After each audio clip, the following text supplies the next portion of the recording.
So today we are planning to study the regulation, হ্যাঁ এই যে গ্লাইকোলাইসিস স্টেপ সাইকেল এবং ইলেকট্রন স্যার হ্যাঁ বলছি স্যার এই গ্লাইকোলাইসিসের যে টোটাল এটিপি কটা হলো ওটা আরেকবার বলে দিন তো।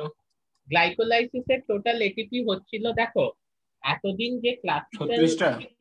আমি বলছি এতদিন যে ক্লাসিক্যাল ক্যালকুলেশন ছিল, সেই ক্লাসিক্যাল ক্যালকুলেশন বলে যে গ্লাইকোলাইসিস পুরো pathway total ATP production should be 36 or 30। কিভাবে? না, আমার 10টা এনএডিএইচ আছে, প্রত্যেকটা এনএডিএইচ 3টে করে এটিপি তৈরি করে, তাহলে আমার 30টা এটিপি তৈরি হবে। আমার দুটো এফএডিএইচ2 আছে, প্রত্যেকটা এফএডিএইচ2 ইলেকট্রন ট্রান্সপোর্ট চেনের সাহায্যে দুটো করে এটিপি তৈরি করে, তাহলে আরো 4টে হলো, 34 হলো।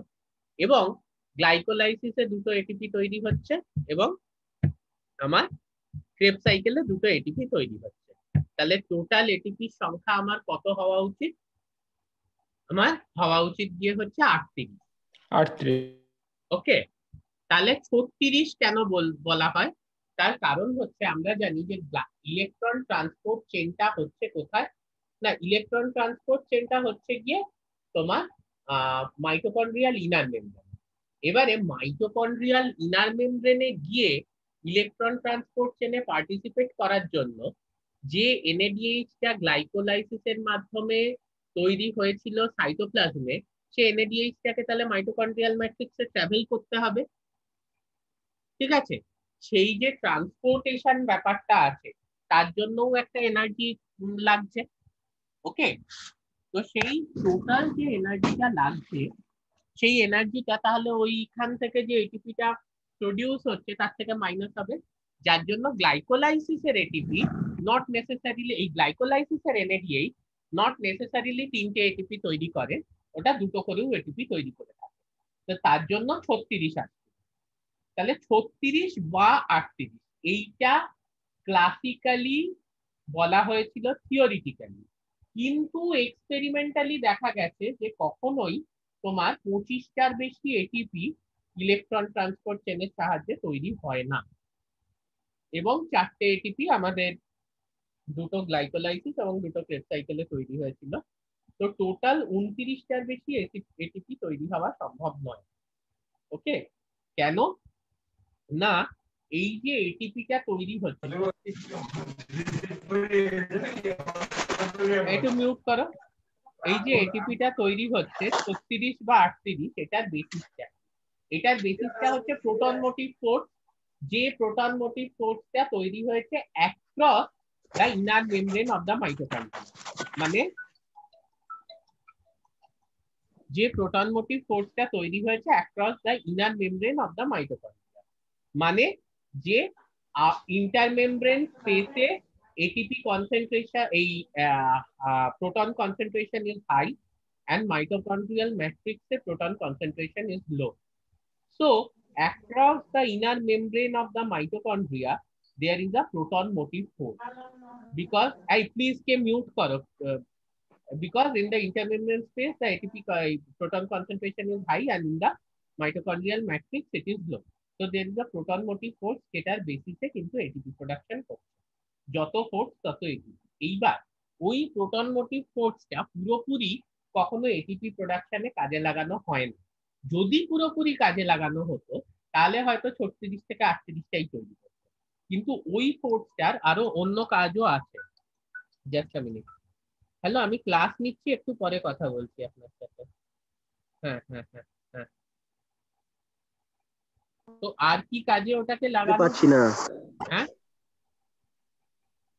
স্যার স্যার হ্যাঁ, কি হয়েছে বলো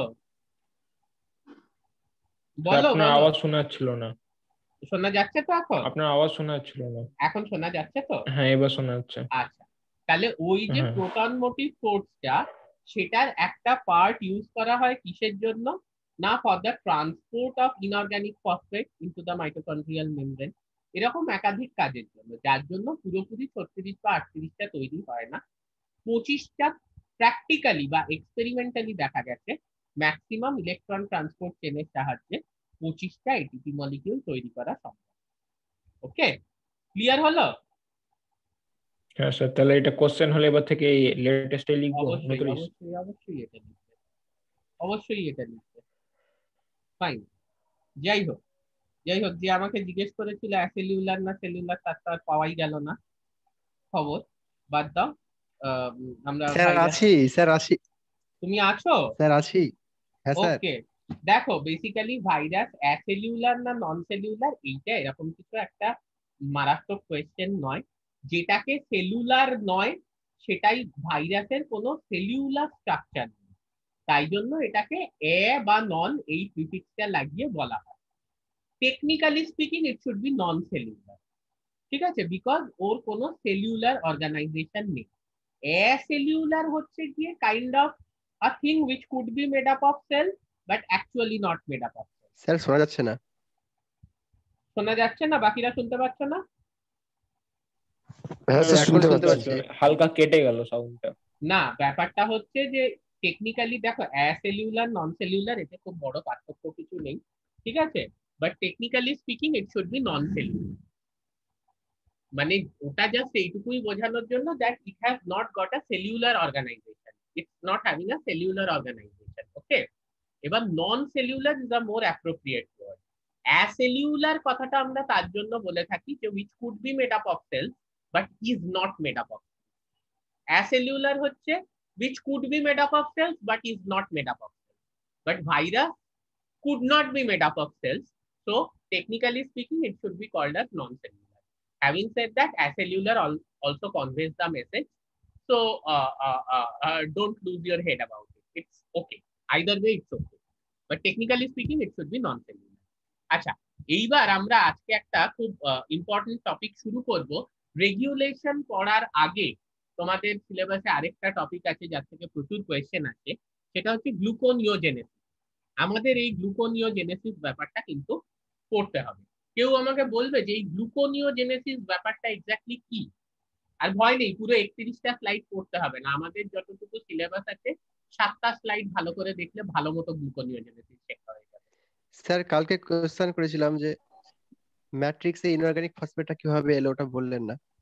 যে আমি যে বললাম প্রোটন যে মোটিভ ফোর্স বললেন যে সেটা এক্স্যাক্টলি এক্স্যাক্টলি তুমি আজকেও বলেছি কালকেও বলেছি, তুমি একটু দেখে নিও যে প্রোটন মোটিভ ফোর্সে পুরো 36টা বা 38টা তৈরি হচ্ছে না, কারণ মাত্র 25টা তৈরি হচ্ছে, কারণ ওই প্রোটন মোটিভ ফোর্সের সাহায্যে অন্যান্য অনেক সেলুলার ফাংশন হয়, যার মধ্যে একটা সেলুলার ফাংশন হচ্ছে মাইটোকন্ড্রিয়াল ম্যাট্রিক্সে ইনঅর্গানিক ফসফেট ট্রান্সফার করা। ওকে, অনেকগুলো ফাংশন হয় ওই প্রোটন মোটিভ ফোর্স ইউজ আচ্ছা করে, স্যার, বুঝলাম। তার ঠিক আছে। মধ্যে একটা হচ্ছে গিয়ে মাইটোকন্ড্রিয়াল ম্যাট্রিক্সে ওই ইনঅর্গানিক ফসফেট ট্রান্সফার করা। এনিওয়ে, আমরা একটু এই জিনিসটা এবার বুঝি। তাহলে গ্লুকোনিওজেনেসিস এই ব্যাপারটা কি আমাকে কেউ একটু বলো। স্যার গ্লুকোনিওজেনেসিস হচ্ছে মানে কার্বোহাইড্রেট বাদে অন্যান্য মলিকিউল থেকে যখন গ্লুকোজ তৈরি হয় তখন সেটাকে বলছে গ্লুকোনিওজেনেসিস। ওকে, অন্যান্য মলিকিউল থেকে যখন গ্লুকোজ তৈরি হয়, তার মানে আরেকটু জেনারেলাইজ করে যদি আমরা বলি, নন কার্বোহাইড্রেট সোর্সের থেকে যখন কার্বোহাইড্রেট তৈরি হয়, ঠিক আছে, গ্লুকোজ তৈরি হয়ে আটকে গেলে একটু সমস্যা, কেন জানো তো, যে ব্লাডে যদি গ্লুকোজ বেড়ে যায় তাহলে অনেক ধরনের সমস্যা দেখা যায়। তো শুধু গ্লুকোজ অব্দি হয়েই ব্যাপারটা আটকে থাকে না, সেখান থেকে গ্লাইকোজেন হতে পারে, প্লান্টের ক্ষেত্রে স্টার্চ, সুক্রোজ ইত্যাদি হতে পারে, অনেক কিছু হতে পারে। তো the basic point is she is absolutely correct যে যখন নন কার্বোহাইড্রেট সোর্সের থেকে আমার গ্লুকোজ তৈরি হচ্ছে বা অন্যান্য কোনো কার্বোহাইড্রেট সিনথেসিস হচ্ছে, তাহলে গ্লুকোনিওজেনেসিস, জেনেসিস মানে সিনথেসিস, নিও মানে অন্যরকম বা নতুন পাথওয়ে দিয়ে, গ্লুকো মানে গ্লুকোজ বা সুগার। ওকে, তাহলে আমরা একটু এইখানে দেখি যে ব্যাপারটা কি ঘটছে, কি কি সোর্সের থেকে তৈরি হতে পারে। আমি কিন্তু বারবার বলছি এই 7টা স্লাইড যদি মন দিয়ে দেখো, কোনো বই কোনো মেটেরিয়াল কিচ্ছু পড়ার দরকার নেই, এর থেকে বেটার ভাবে গ্লুকোনিওজেনেসিস কোথাও দেয়া নেই। ইউনিভার্সিটি অফ লেথব্রিজের এইটা প্রেজেন্টেশন দারুণ হবে, যে 7টা স্লাইড দেখাবো যদি একটু মন দিয়ে দেখো। ঠিক আছে, তাহলে কি কি সোর্সের থেকে না, ল্যাকটেট, পাইরুভেট, গ্লিসারল, ঠিক আছে, গ্লুকোজেনিক অ্যামিনো অ্যাসিড, ঠিক আছে, এই সবগুলোর থেকে, বা কার্বন ডাই অক্সাইড ফিক্সেশন, যেটার ব্যাপারে আমরা সবাই খুব ভালো করে জানি, সালোক সংশ্লেষ যেটা প্লান্টের মধ্যে হয়ে থাকে, সেখান থেকে যখন কার্বোহাইড্রেট তৈরি হয়। এইবার কি কিভাবে তৈরি হচ্ছে, তৈরিটা খুব সহজে হচ্ছে, এটা নিয়ে এত মাথা ঘামানোর কিছু নেই। ল্যাকটেট পাইরুভেটে কনভার্ট হয়, আমরা ফার্মেন্টেশন করেছি। ল্যাকটেট মানে আমাদের ল্যাকটিক অ্যাসিড জমলে পায়ে ব্যথা হয়, সিমিলারলি সেই ল্যাকটিক অ্যাসিডটা আবার পাইরুভেটে কনভার্ট হতে পারে। এবং দেখো প্রত্যেকটার জন্য আলাদা রঙের একটা কিন্তু অ্যারো আছে, এই রংটাকে একটু ফলো করতে হবে। ল্যাকটেট পাইরুভেটে কনভার্ট হলো, পাইরুভেটটা citric acid cycle phosphoenol pyruvate নিয়ে পুরো গ্লাইকোলাইসিসের রিটার্ন স্টেপে গিয়ে আলটিমেটলি কিন্তু গ্লুকোজ বা গ্লাইকোজেন তৈরি করতে পারে। Similarly glucogenic amino acid, what is meant by glucogenic amino acid, এমন কিছু অ্যামিনো অ্যাসিড যেটা গ্লুকোজ সিনথেসিস করতে পারে। এরাও কিন্তু ক্রেব সাইকেল এর ডিফারেন্ট স্টেজে ঢুকতে পারে। আমরা একটু উদাহরণ দেখে নিই কয়েকটা। দেখো alanine, cysteine, glycine, serine, threonine, tryptophan, এই যে অ্যামিনো অ্যাসিড গুলো এরা কিন্তু কিটো অ্যাসিডে কনভার্ট হয়ে যায়। ট্রান্সামিনেশন ডিঅ্যামিনেশন তো আমরা আলাদা করে পড়বো, এখন ওই নিয়ে বদার হওয়ার দরকার নেই। এই অ্যামিনো অ্যাসিড গুলো alanine, cysteine, glycine, serine, threonine, tryptophan, they can be converted into pyruvate. Similarly, arginine, glutamate, glutamine, histidine, proline, they can be converted into alpha ketoglutarate. Okay. Isoleucine, methionine, threonine, valine, they can be converted into succinyl coenzyme A. Fumarate, A convert হতে পারে ফিনাইলালানিন tyrosine. অ্যাসপারাজিন, aspartate, এরা অক্সালো অ্যাসিটেটে convert হতে পারে। তাহলে দেখো প্রত্যেকটা amino acid হয় pyruvate, নয় আলফা কিটোগ্লুটারেট, নয় সাকসিনাইল কোয়ে, নয় ফিউমারেট, নয় অক্সালো অ্যাসিটেটে কনভার্ট হতে পারে। ঠিক আছে, তাহলে এই যে pyruvate, alpha কিটোগ্লুটারেট, succinyl Koi, fumarate, অক্সালো acetate, এই জিনিসগুলোকে আমরা কোথায় দেখতে পাই বলো কেউ একজন? গ্লাইকোলাইসিস। হ্যাঁ বলো কি? এ তো আমার করোনা ভ্যাকসিন নিয়ে আজ সারাদিন এত শরীর খারাপ ছিল না, তো এটা শুধু শরীর খারাপ হয়ে গেল। কোথায় দেখতে পাই? শিল্পা আছে তো, সাহিলও আছে, বলো। স্যার টিসিএ সাইকেলে। টিসিএ সাইকেলে, of course.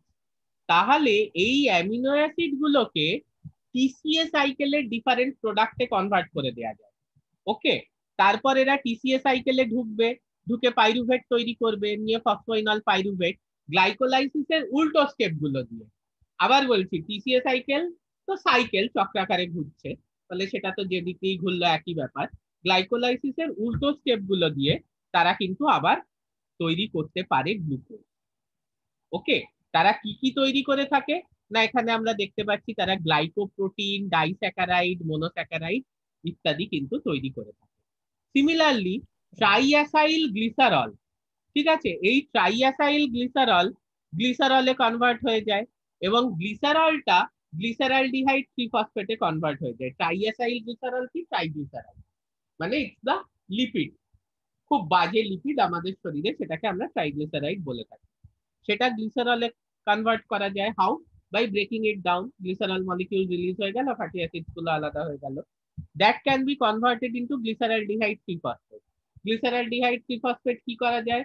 Fructose one six bisphosphate, fructose six phosphate, glucose six phosphate, সেখান থেকে গ্লুকোজ তৈরি করে। সিমিলারলি প্লান্টের মধ্যে কি দেখা যায়, যে এই যে কার্বন ডাই অক্সাইড, যেটা আমরা ছোটবেলা থেকে সালোক সংশ্লেষে পড়ে আসছি, কেলভিন সাইকেল, এই কার্বন ডাই অক্সাইডকে ফিক্স করা যায় কিন্তু 3-ফসফোগ্লিসারেটে। এবং এই 3-ফসফোগ্লিসারেটটা কোথায় থাকে না, এটা থাকে গিয়ে হচ্ছে তোমার গ্লাইকোলাইসিসে। তাহলে 3-ফসফোগ্লিসারেটকে কিভাবে আমি কনভার্ট করব বলো? 1,3-বিসফসফোগ্লিসারেট, গ্লিসারালডিহাইড 3-ফসফেট, তারপর হচ্ছে গিয়ে তোমার fructose one six bisphosphate, fructose six phosphate, glucose 6-ফসফেট, glucose. তাহলে এই স্লাইডটা কি বোঝা গেল? এবং এই ঘটনাগুলো কোথায় ঘটছে? এরা কিন্তু লিভার, মানে আমাদের আমরা যারা ম্যামেল, আমাদের কিন্তু লিভারের মধ্যে ঘটছে। এই ব্যাপারটা কি বোঝা গেল? হ্যাঁ বলো। স্যার পাইরুভেটটা টিসিএ সাইকেলে যাচ্ছে, তো ওইখান থেকে ওইটা স্যার গ্লাইকোলাইসিসের যে অপোজিট রিঅ্যাকশন গুলো করছে, ওখানে স্যার লক আছে না দুটো না কটা জায়গায়? 3টে জায়গায় লক আছে, 7টায় হয়, 3টেতে লক আছে। হ্যাঁ সেই লগ গুলো কি করে খোলা হবে সেগুলো আমরা পড়বো, সেটাই আমাদের পড়ার মেন বিষয়। ঠিক আছে, এই ব্যাপারটা কি বোঝা গেছে? হ্যাঁ যে জাস্ট উল্টো রিয়াকশন গুলো দিয়ে যাচ্ছে। তার আগে আমি একটা প্রশ্ন করি, তোমরা উত্তর দাও তো, এই লকটা কেন দরকার? স্যার এই লকটা না করলে স্যার এই যে যেটা আমি বলছি কি গ্লুকোজটা ভেঙে তোর পাইরুভেট তৈরি করে টিসিএ সাইকেলে যেমন আসবে, পাইরুভেটটাও যেমন উল্টো পথে চলে যেতে পারে, 50-50 চান্স হয়ে যাবে। ভেরি গুড, সেটা আমরা কখনো চাই না। মেটাবলিক ফ্লাক্স, এই কথাটা মাথায় ঢুকিয়ে নাও। মেটাবলিক ফ্লাক্স সবসময় should be in one direction. আমরা ম্যাগনেটিক ফ্লাক্স পড়েছি, ইলেকট্রিক ফ্লাক্স পড়েছি, সেমনি metabolic flux should always be in one direction. এটাই আজকে আমাদের কনক্লুশন হবে ফাইনালি। কিন্তু একটা উপায় থাকা দরকার, যখন আমাদের ব্লাডে গ্লুকোজ লেভেল কমে যাচ্ছে তখন, বা গ্লাইকোজেন ইউজ আপ হয়ে গেছে, তখন যেন নন কার্বোহাইড্রেট সোর্সের থেকে সেটা সিনথেসাইজ করা যায়। But that is a option. হ্যাঁ, মানে আমার যদি টাকা পয়সা কমে যায় তো আমি চাকরি করে টাকা রোজগার করব, that is the actual path. সেটা সবাই করে, বিভিন্ন চাকরি বা ব্যবসা করে টাকা রোজগার করবে। কিন্তু এরকমও কোনো প্রভিশন আছে যে আমি চাকরি পাচ্ছি না, তখন হয়তো আমাকে কিছু জমি বাড়ি বিক্রি করে দিতে হবে। কিন্তু সবাই যদি ভাবে যে আমি জমি বাড়ি বিক্রি করবো, এন্ড জমি বাড়ি বিক্রি করে আমি পয়সা রোজগার করব, তাহলে কিন্তু খুব ভালো, খুব বাজে অবস্থা। মানে এইগুলো হচ্ছে আমাদের মতো বাংলাদেশে যারা জমিদারি ছিল, মানে আমার না, আমার পূর্বপুরুষদের, তাদের এরকম চিন্তা ছিল যে পয়সা কমে গেছে তো কি হয়েছে, কিছুটা জমি বিক্রি করে দাও। এবং বাংলাদেশের বেশিরভাগ জমিদারি কিন্তু এইভাবে উঠে গেছে, উচ্ছন্নে গেছে। Because that's not the way. You earn money by a process. So cell also synthesizes ATP by a process of generating through glycolysis, step cycle, electron transport. If it is so essential যে এই process গুলো হচ্ছে না কারণ glucose একদমই নেই, তখন কিন্তু উল্টো দিক দিয়ে গ্লুকোজ সিনথেসিস করা যায়। But it should not be 50-50। Okay, metabolic flux সবসময় একটা ডিরেকশনে যায়। এবার আমরা দেখি যে কোন তিনটে স্টেপে লক আছে এবং ওই তিনটে স্টেপেই কেন লক আছে। তো সবার আগে আমরা দেখবো যে কোন তিনটে স্টেপে লক আছে। ওকে, দেখা যাক। এখানে তো আমরা দেখলাম যে বিভিন্ন অ্যামিনো অ্যাসিড কি ধরনের প্রিকারসর হিসেবে টিসিএ সাইকেলে ঢোকে এবং ফার্দার গ্লাইকোলাইসিসটাকে উল্টো দিকে গিয়ে গ্লুকোজ এবং তার বিভিন্ন অন্যান্য কার্বোহাইড্রেট তৈরি করে। এইবার একটা ছোট্ট জিনিস আমরা দেখে নিই, যে আমি বললাম এই ব্যাপারটা লিভারে হয়। লিভারে কিভাবে হচ্ছে, কেন? এই যে সাইকেলটা, এটাকে বলা হয় গিয়ে হচ্ছে করি সাইকেল। হ্যাঁ, একজন সায়েন্টিস্ট করি তিনি আবিষ্কার করেছেন। করি অ্যান্ডারসন নয়, নিউজিল্যান্ডের। ওকে, একজন সায়েন্টিস্ট তিনি আবিষ্কার করেছেন করি সাইকেলটা। খুব সহজ একটা সাইকেল। দেখো, মাসেলে যখন প্রচুর আমরা অ্যাক্টিভিটি করি, দৌড়চ্ছি, মারপিট করছি, হ্যাঁ, বক্সিং করছি, ঠিক আছে, এক্সারসাইজ করছি, তখন কি হয় যে এই যে গ্লাইকোজেন এটা ল্যাকটেটে কনভার্ট হচ্ছে। অফকোর্স গ্লাইকোজেন গ্লুকোজে ভাঙছে, গ্লুকোজ পাইরুভেটে হচ্ছে, ফার্মেন্টেশন হচ্ছে, ল্যাকটিক অ্যাসিড ফার্মেন্টেশন, কারণ অত অক্সিজেন নেই, যত আমরা ফিজিক্যাল অ্যাক্টিভিটি করছি তত অক্সিজেন নেই। তাহলে এই যে গ্লাইকোজেন গ্লুকোজে ভাঙছে এবং ফার্দার ল্যাকটেট তৈরি করছে, এতে এটিপি প্রোডাকশন হচ্ছে মাসেলে, অবশ্যই হচ্ছে, গ্লাইকোলাইসিসে হচ্ছে, যখন এটিপি প্রোডাকশন হচ্ছে কোনো অসুবিধা নেই। এই ল্যাকটেটটা এবার ব্লাড স্ট্রিমের থ্রু দিয়ে কোথায় চলে আসছে না লিভারে, এবং লিভারে এটিপি কনজাম্পশনের মাধ্যমে, গ্লুকোনিওজেনেসিসের মাধ্যমে এই ল্যাকটেটটা গ্লুকোজ তৈরি করছে। সেই গ্লুকোজটা আবার ব্লাড দিয়ে চলে যাচ্ছে মাসেলে এবং গ্লাইকোজেন হিসেবে স্টোর থাকছে। তো দিস ইজ আ সাইকেল। মাসেলে যে গ্লাইকোজেনটা অতিরিক্ত এনার্জি ডিমান্ডের জন্য সেটা গ্লুকোজে ভাঙছে এবং পাইরুভেটে ভাঙছে, ফার্দার অক্সিজেন একটু কম, যেহেতু এত বেশি অ্যাক্টিভিটি, আমরা জানি যে মাসেলে ল্যাকটিক অ্যাসিড ফার্মেন্টেশন হয়, ল্যাকটিক অ্যাসিড তৈরি করছে, তৈরি করে এটিপি সিনথেসিস কিন্তু করে দিচ্ছে। এই যে ল্যাকটেটটা, এটা এবার ব্লাড স্ট্রিম দিয়ে চলে গেল গিয়ে হচ্ছে আমার লিভারে, এবং এই ল্যাকটেটটা এবার গ্লুকোজে কনভার্ট হয়ে গেল by the process of gluconeogenesis. এবং গ্লুকোনিওজেনেসিস কিন্তু একটা এনার্জি কনজিউমিং প্রসেস, মানে গ্লুকোনিওজেনেসিস প্রসেসটা যখন হয় তখন কিন্তু এনার্জি লাগে, ঠিক আছে? তো এই গ্লুকোজটা কেন লাগে আমরা দেখব, কারণ গ্লুকোজ 6-ফসফেট সেটা কিন্তু ভেঙে যখন গ্লুকোজ তৈরি করছে তখন কিন্তু এটিপি জেনারেট হচ্ছে না, সিম্পল একটা ইনঅর্গানিক ফসফেট বেরিয়ে যাচ্ছে, ঠিক আছে? এই ব্যাপারগুলো আমরা এক্ষুনি দেখবো যে এইটা হচ্ছে করিস সাইকেল। ইভেন যদি মাসলটা রেস্টিং মাসল হয়, মানে যার অত অ্যাক্টিভিটি নেই, সেখানেও কিন্তু এই গ্লুকোজটাকে ট্রান্সপোর্ট করে দেওয়া হয়। কেন না, গ্লাইকোজেন রিজার্ভটাকে মেনটেন করার জন্য। এই সাইকেলটা বোঝা গেল, glycogen to lactate in muscle, lactate to glucose in liver, এটা হচ্ছে করিস সাইকেল। ওকে, হ্যাঁ স্যার। নাও এই স্লাইডটায় আমি পরে আসবো। আগে আমরা দেখি যে গ্লাইকোলাইসিস এবং গ্লুকোনিওজেনেসিসের 7টা রিঅ্যাকশন আউট অফ 10 কিন্তু রিভার্সেবল। একটু বড় করি যাতে তোমরা সবাই দেখতে পাও। আমাকে এই ছবিটা দেখে বলো তো কোন 3টে স্টেপ রিভার্সেবল নয়?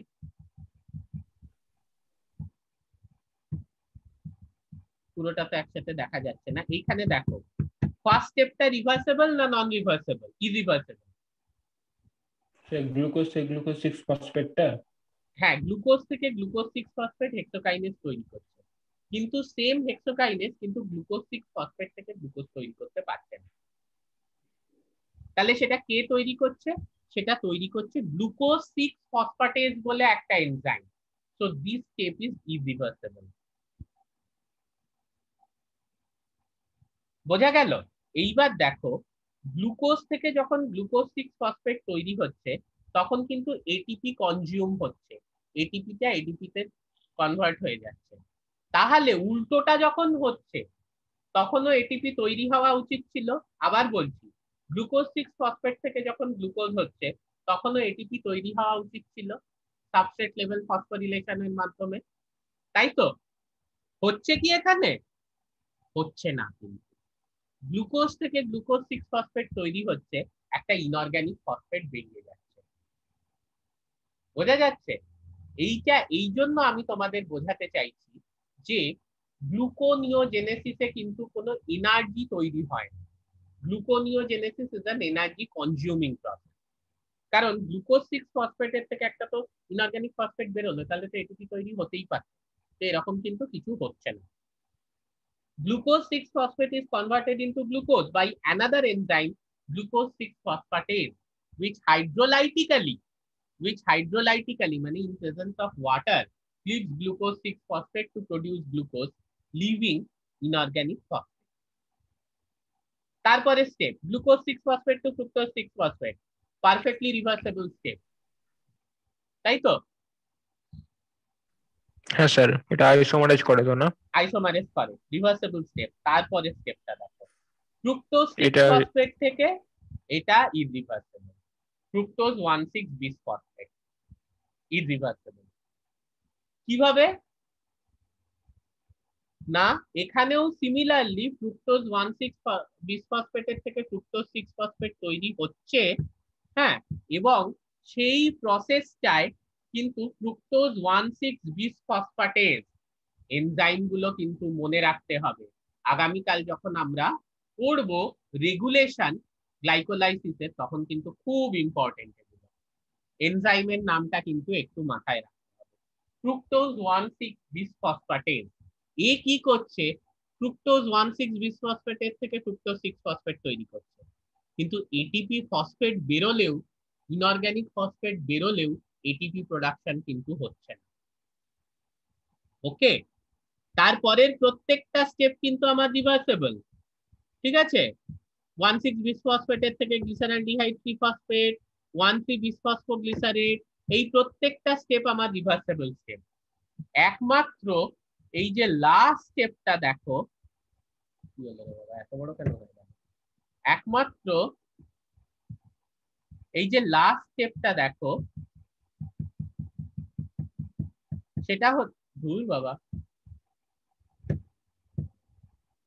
সেটা হচ্ছে ফসফোপাইরুভেট ফসফোইনল পাইরুভেটের থেকে পাইরুভেট, এই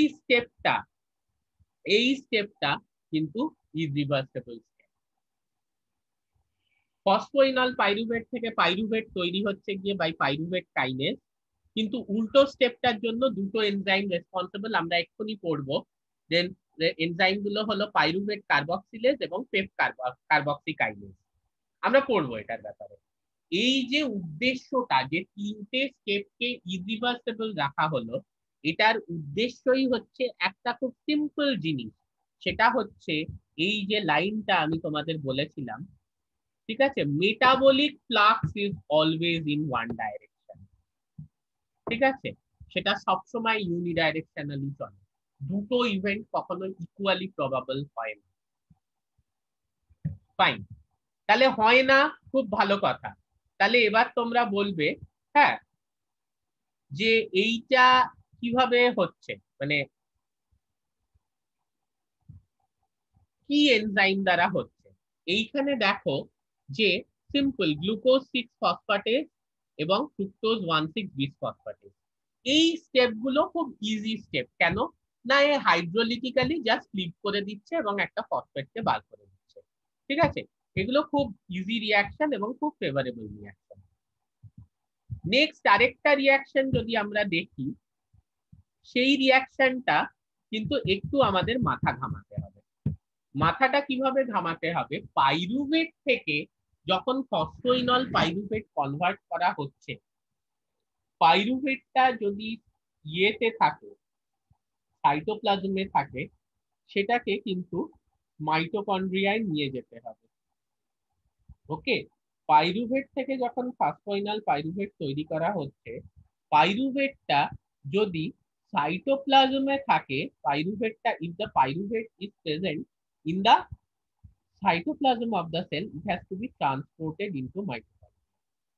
করে কি হচ্ছে দেখো, এই যে পাইরুভেটটা, জাস্ট আ মিনিট, এই যে পাইরুভেটটা, it is converted into oxaloacetate by the enzyme pyruvate carboxylase. Pyruvate is converted into oxaloacetate by the enzyme pyruvate carboxylase, এবং এই যে স্টেপটা, তাতে কিন্তু দুটো এটিপি কনজিউম হচ্ছে। আমি বলছিলাম না, it requires ATP, it doesn't produce ATP, gluconeogenesis. তারপর এই অক্সালো অ্যাসিটেটটা আবার ফসফোইনল পাইরুভেটে কনভার্ট হচ্ছে বাই অ্যানাদার এনজাইম পেপ কার্বক্সিকাইনেজ বা ফসফোইনল পাইরুভেট কার্বক্সিকাইনেজ। তাহলে পাইরুভেট টু ফসফোইনল পাইরুভেট, এই কনভার্সনটা মাইটোকন্ড্রিয়ায় হচ্ছে by two enzymes. One is pyruvate carboxylase, যেটা পাইরুভেটকে অক্সালো অ্যাসিটেটে কনভার্ট করছে, দুটো এটিপি খেয়ে নিচ্ছে, এবং অক্সালো acetate is converted into phosphoenol pyruvate, okay, in the presence of the enzyme phosphoenol pyruvate carboxykinase. It consumes two ATP molecules. It consumes two GTP molecules. So overall we could see যে এই যে pyruvate থেকে glucose তৈরি হলো, that is consuming 4 ATP, মানে total যদি আমরা ATP GTP কে same ধরি 4 molecules বা 2 ATP and 2 GTP molecules. আচ্ছা স্যার, এই যে আপনি বললেন কি পাইরুভেটটা মাইটোকন্ড্রিয়ায় যাচ্ছে, তো কোনটা যাচ্ছে, অক্সালো অ্যাসিটেটটা কি মাইটোকন্ড্রিয়ার ভিতরে প্রবেশ করে? না না, পাইরুভেটটাকেই তোমাকে নিয়ে যেতে হবে গিয়ে হচ্ছে মাইটোকন্ড্রিয়ার ভেতরে। মানে পাইরুভেট তো তোমার সাইটোপ্লাজমেও থাকতে পারে, কারণ এই যে পাইরুভেট কার্বক্সিলেজ এনজাইমটা বা পেপ কার্বক্সিকাইনেজ এনজাইমটা, এই এনজাইম গুলো মাইটোকন্ড্রিয়ার ভেতরে আছে। ফলে পাইরুভেট থেকে যদি তোমার গ্লুকোজ বানাতে হয়, then first of all you have to transport the pyruvate inside the mitochondria from the cytoplasm. বোঝা গেল?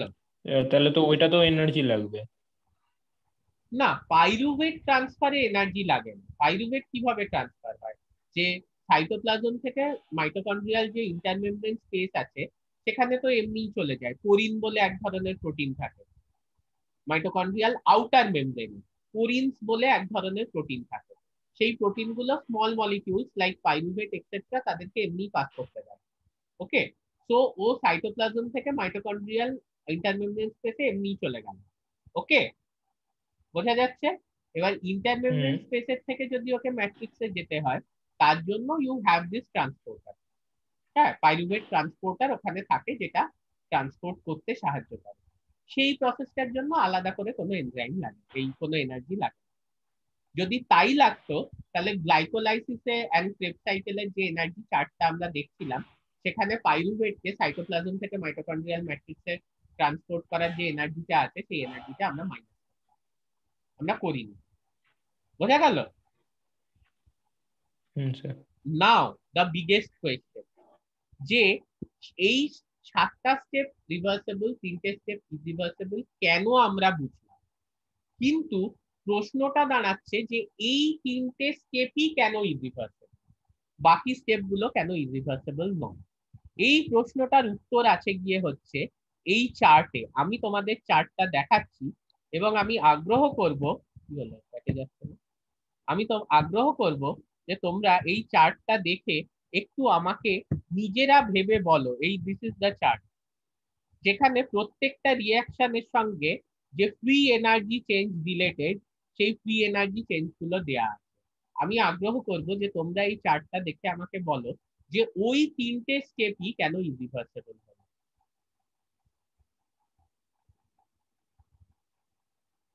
স্যার কারণ যে স্টেপ গুলো ইরিভার্সিবল সেগুলোতে এটিপি খরচ হচ্ছে, মানে এটিপি থেকে এটিপি তৈরি হচ্ছে। তো যদি এটা রিভার্সিবল প্রসেস হতো তাহলে এডিপি থেকে এটিপি তৈরি হয়ে যেত। তো সেক্ষেত্রে মানে শক্তি যে খরচ হওয়ার যে এটা সেই ক্যালকুলেশনটা গন্ডগোল হয়ে যেত, সেই জন্য। আরেকটু স্পেসিফিক, মানে তাহলে এডিপি তুমি থেকে ফ্রি এনার্জি তাহলে চেঞ্জের যে এডিপি থেকেও এটিপি তৈরি হতে পারতো। আরেকটা জায়গাটা তো এটিপি থেকে এটিপি এই ব্যাপারটা আছে গ্লাইকোলাইসিসেই। ঠিক আছে, সেইটা তো ঠিক আছে, আমি আরেকটু স্পেসিফিক্যালি জানতে চাইছি। শিল্পা, তুমি আমার ওই ফ্রি এনার্জি চেঞ্জের ভিডিওটা শুনেছো যেখানে আমি ফ্রি এনার্জি চেঞ্জ কি বলেছি? ওটা কতদিনে মানে বেশি প্রত্যেকদিন মানে যতগুলো ভিডিও আপলোড করেছেন সেগুলো সবগুলো তো দেখে নিয়েছি। ফ্রি এনার্জি চেঞ্জ মনে আছে? Spontaneity of the reaction and free energy change, এই দুটোর মধ্যে আমি একটা রিলেশন বলেছিলাম, সাহিল মনে আছে? হ্যাঁ, কি বলতো রিলেশনটা? তো ফ্রি এনার্জি চেঞ্জটা হচ্ছে স্যার হচ্ছে টোটাল এনার্জিটা মাইনাস এন্ট্রপিটা। আচ্ছা, তো মানে ওটার সঙ্গে একটা রিয়াকশন কত স্পন্টেনিয়াস হবে, কত স্বতঃস্ফূর্ত ভাবে হবে তার সম্পর্ক। স্যার ফ্রি এনার্জিটা যদি নেগেটিভ হয় তবে স্পন্টেনিয়াস হবে, ভেরি নাহলে গুড, হতে পারবে না। Very good. যত ফ্রি এনার্জি চেঞ্জ নেগেটিভ হবে তত স্পন্টেনিয়াসলি একটা রিয়াকশন, তাই তো? তাহলে এইবারে এটার উপর বেস করে চার্টটা দেখো, দেখে বলো। চার্টের যে বাম সাইডে যেটা ডেল্টা জি দিয়ে ওটা কি আছে? ওটা হচ্ছে ফ্রি এনার্জি চেঞ্জ, ডেল্টা জিটাই ফ্রি এনার্জি চেঞ্জ। মনে নেই সেই বলেছিলাম delta G is equal to delta H minus T delta S. ও মাইনাস টি ডেল্টা এস, হ্যাঁ হ্যাঁ হ্যাঁ, তো কি এবারে এবারে বলো ওটাই ফ্রি এনার্জি চেঞ্জ। না না স্যার, আপনি এই একটা তিনটে ডেল্টা জি স্টেপে এর উপরে কি লেখা আছে? ওইসব বাদ দাও, এটা পাওয়ারে হচ্ছে স্ট্যান্ডার্ড ফ্রি এনার্জি চেঞ্জ, এটা হচ্ছে জাস্ট নর্মাল ফ্রি এনার্জি। এই তিনটে স্টেপের ক্ষেত্রে ডেল্টা জি দেখো হাইলি নেগেটিভ, সবকটা নেগেটিভ কম্পেয়ার টু অন্য স্টেপ হাইলি নেগেটিভ। হ্যাঁ, তার মানে this steps are extremely spontaneous step, এই স্টেপস গুলো এক্সট্রিমলি স্পন্টেনিয়াস স্টেপ। ঠিক আছে, যে স্টেপস গুলো এক্সট্রিমলি স্পন্টেনিয়াস স্টেপ হবে সেই স্টেপ কখনো রিভার্সেবল হয় না, তাহলে কিন্তু মেটাবলিক ফ্লাক্সটা ইউনিডাইরেকশনাল হবে না। বোঝা যাচ্ছে? অন্য কথায় যদি সহজভাবে বোঝাতে চাই, গ্লাইকোলাইসিসে টোটাল যে এনার্জি তৈরি হচ্ছে তার ম্যাক্সিমাম এনার্জিটা তৈরি হচ্ছে এই রিয়াকশন গুলো হচ্ছে বলে, এই তিনটে রিয়াকশন হচ্ছে বলে। ওকে, তো বলবে স্যার এটা কি বলছেন, ওই রিয়াকশনে তো এটিপি কনজিউম হচ্ছে, দ্যাটস আ ডিফারেন্ট। আমরা যদি ফ্রি এনার্জি চেঞ্জ ল্যাডারে যাই, যেটা আমরা দেখছিলাম যে 685 kilo calorie free energy total produce হচ্ছে, তাহলে আমরা দেখব যে with the oxidation of one molecule of glucose, এই স্টেপস গুলোয় কিন্তু these are highly spontaneous steps. Indirectly we can say that the most of the energy produced during glycolysis is due to because of the fact that these steps are happening. So to continue the metabolic flux in one single direction, we will not make these steps reversible. To continue the metabolic flux in one single direction, that is from glucose to pyruvate to TCA cycle to electron transport chain, we will not make this particular reaction irreversible. Egulo reversible. This should go in one direction. Cano? The spontaneity of glycolysis depends upon this step, because these steps are having extremely high delta G negative value. Extremely high delta G negative value. That's why the spontaneity of the glycolysis in glucose থেকে পাইরুভেটই তৈরি হবে এবং one ডাইরেকশনে metabolic ফ্লাক্সটা যাবে, সেটা কিন্তু এই স্টেপগুলোর উপর নির্ভর করে। কিন্তু একটা ব্যতিক্রমও থাকতে হবে, যদি উল্টো দিকে আসতে হয়, তার জন্য কিন্তু নেচার ওই পাথওয়েটাকে বানিয়েছে, যেখানে গ্লুকোজ 6 ফসফেটেজ কিংবা ফ্রুক্টোজ 6 ফসফেটেজ কিংবা ওই তোমার পাইরুভেট কার্বক্সিলেজ কিংবা ফসফোইনাল পাইরুভেট কার্বক্সিকাইলেজ এনজাইমটা কাজ করছে পাথওয়েগুলোকে উল্টো দিকে নিয়ে যাওয়া। Okay, so any questions you have, I am ready to answer. এই স্লাইডটা কিন্তু খুব ইম্পর্টেন্ট স্লাইড, এটা একটু মাথায় রাখতে হবে যে কি কি সাবস্ট্রেটের থেকে কিভাবে আলটিমেটলি কি কি নন কার্বোহাইড্রেট সাবস্ট্রেটের থেকে আলটিমেটলি কি কি কার্বোহাইড্রেট সাবস্ট্রেট সিনথেসিস হচ্ছে। বলো, anyone having any question?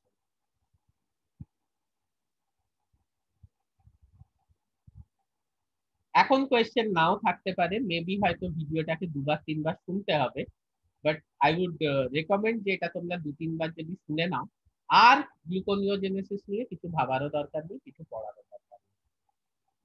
Okay, any question, any one of you? Sir আমি একটা জিনিস বলবো কি, এই যে এটা যে করছে, তো এটা কারণটা কি করার? কারণটা হচ্ছে যে যখন তোমার শরীরে কার্বোহাইড্রেট একেবারে শেষ হয়ে যাচ্ছে, খুব সহজে বলছি, আমি বলেছিলাম যে গ্লাইকোজেন যা স্টোর থাকে সেটা 20-22 ঘন্টা অবধি টেনে দিতে পারে, ফলে 20-22 ঘন্টা না খেয়ে থাকলে তোমার ফ্যাট কমবে না। কিন্তু তুমি যদি 2 দিন না খেয়ে থাকো, তোমার ব্লাড গ্লুকোজ লেভেল মারাত্মক কমে গেছে, গ্লাইকোজেন রিজার্ভ প্রায় এক্সস্টেড, কিন্তু তোমার শরীরে প্রোটিন ফ্যাট করতে পারছে, তখন কি হবে? নর্মালি তোমার যদি সেলুলার রেসপিরেশন চালাতে হয়, তোমার ব্লাড গ্লুকোজ লেভেল রেস্টোর করতে হবে, তো তখন কি হবে? যেগুলো এক্সেস আছে সেগুলোকে তোমার কনভার্ট করে নিতে হবে। তোমার ব্যাংকে আর টাকা নেই সংসার চালানোর মতো, কিন্তু তোমার প্রচুর জমি জমা আছে এই মুহূর্তে, তাহলে তোমাকে সংসার চালানোর জন্য কি করতে হবে? কিছু জমি জমা বাড়ি, জমা দিয়ে লোন, হ্যাঁ জমা দিয়ে লোন বা বিক্রি করা। তো এটা হচ্ছে গিয়ে সেই সেম, যে আমার কাছে আর নেই গ্লুকোজ, নর্মাল রেসপিরেশন আর চলবে না, তখন কি করা যাবে? এগুলোকে কনভার্ট করতে হবে ব্লাড গ্লুকোজে। যদি দেখতে যেত কনভার্ট করতে, তো আমার এনার্জি খরচ হয়ে গেল, আবার গ্লুকোজ সেটা তো তোমার বাড়ি বিক্রি করতেও জমি বিক্রি করতেও কিছু পয়সা খরচ হবে, বাট সেই 4টে এটিপি খরচ হলো আর তৈরি হচ্ছে গিয়ে 29টা এটিপি, তাহলে লাভ নেই? হ্যাঁ, তাহলে লাভ নেই, তুমি বলো। 4টে খরচ হলো, তুমি এটা নর্মাল পাথওয়েতে ঢুকে তৈরি